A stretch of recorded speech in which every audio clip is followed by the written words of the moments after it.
Caros alunos, na aula de hoje nós iremos tratar o tema Concepção da Administração Pública, onde nós teremos, dentro desta aula, alguns critérios referentes à administração pública. Nós temos aí vários autores que conceituam de várias formas a administração pública.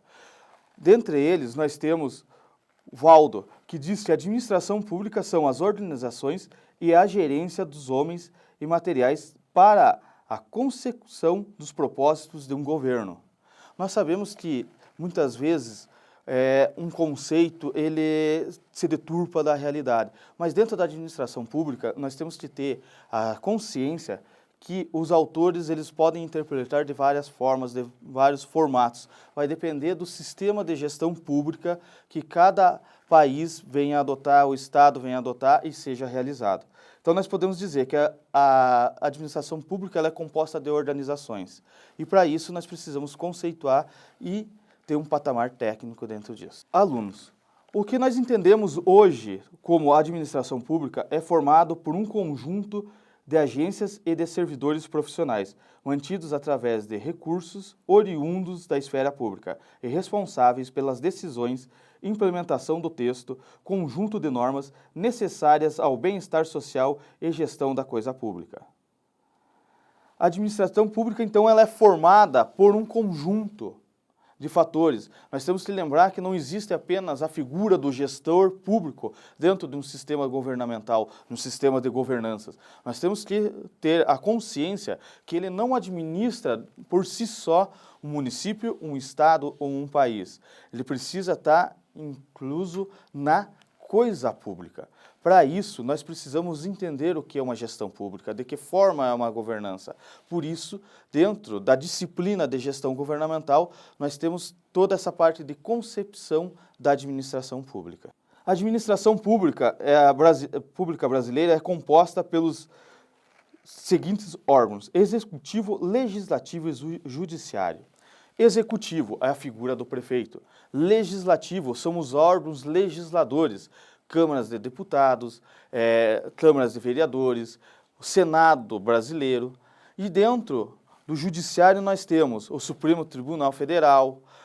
São órgãos dentro de um sistema que vão auxiliar o gestor gerindo a coisa pública, para que o Estado ele possa ter uma legalidade, uma moralidade dentro dos sistemas de gestão. Com isso, nós podemos dizer que existe dentro do sistema público os princípios. Primeiro princípio, a legalidade. O que é a legalidade? O autor coloca assim, que tem como principal significado que os atos dos servidores públicos no exercício das suas funções devem ser realizados em conformidade com a lei vigente. Então, nós temos as leis públicas, meus caros alunos, que regem todo o circuito de gestão de uma entidade pública, de um órgão governamental, de toda a estrutura. Nós precisamos das leis para que se possa ter uma moralidade, que é um outro princípio, se possa ter a publicidade, que é um outro princípio do sistema público. Então, já falando em publicidade, é tudo aquilo que se diz respeito ao caráter do que é feito em público e em nome do público, que implica na visibilidade e transparência das decisões e ações e a responsabilidade pública pelos atos praticados. O que é a publicidade? Hoje nós vivemos num país onde nós temos diversas questões, diversos paradigmas que vêm circundando a nossa sociedade. Mas quando nós falamos em publicidade na coisa pública, nós estamos falando em que o cidadão ele tem um acesso maior à coisa pública. Nós não podemos impedir hoje ele de ter o acesso. Não se tem como impedir isso. Tem que se tornar público, tem que se ter uma legalidade, tem que se ter a coisa pública realizada. E por isso nós precisamos ter a publicidade. Você tem que manter esses princípios. A partir do momento em que nós começamos a manter os princípios, nós começamos a dar um andamento e evolução ao crescimento da governança pública. Princípio da impessoalidade. Impessoalidade é a característica que torna as ações dos servidores públicos imparciais, independente de qualquer particularidade que haja entre as partes. Quando nós falamos em imparcialidade, nós queremos que você entenda, caro aluno, a seguinte preposição. Nós temos a figura dos gestores. Esses gestores são os prefeitos, presidentes, governadores e assim por diante. Eles não podem legislar em causa própria, eles têm que legislar em causa de quem? Da população, da coletividade. Para isso, nós precisamos que ele seja imparcial. A partir do momento que ele se torna imparcial, ele consegue governar para o povo, para a sociedade, de uma forma que ele não venha a ferir os princípios legais de uma boa gestão, que ele consiga fazer a sua gestão. Para isso, ele precisa ser imparcial. Princípio da moralidade. O autor coloca assim, que a moralidade está relacionada aos princípios éticos filosóficos que tangem as democracias modernas e que se aplicam, seja de modo absoluto para qualquer tempo ou lugar, seja em referência às ações de grupos ou pessoas determinadas à justiça, equidade e à probidade. Moralidade. O que é a moralidade, trocando em formas mais simples de se entender? A moralidade é tudo aquilo que eu não venha ferir a moral, que eu possa governar de uma forma que eu mantenha o padrão de conduta ética dentro do sistema público. É não realizar corrupção, não ser conivente com os processos corruptivos. Com isso, nós começamos a ter uma gestão mais centralizada, uma governança diferenciada dentro do processo, porque nós moralizamos o sistema.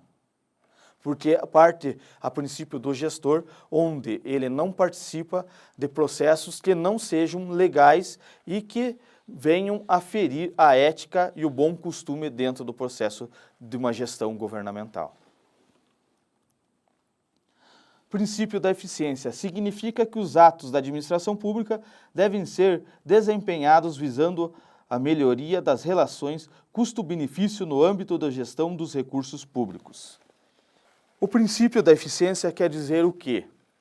Que o gestor ele tem que tornar a máquina eficiente, que ele tem que gerir adequadamente os seus recursos. Com isso, ele precisa estar atrelado também aos outros princípios que nós comentamos aqui anteriormente, para que ele possa gerir de uma forma eficiente e também destinar as suas atividades públicas de forma que venham a atender às necessidades da comunidade, fazendo com que as verbas recebidas do governo federal, governo estadual ou de qualquer outra autarquia independente, seja uma prefeitura, um governo estadual ou um governo federal, seja esta condição monetária destinada para a sua realidade ou, vamos dizer assim, fim que ela está sendo determinada.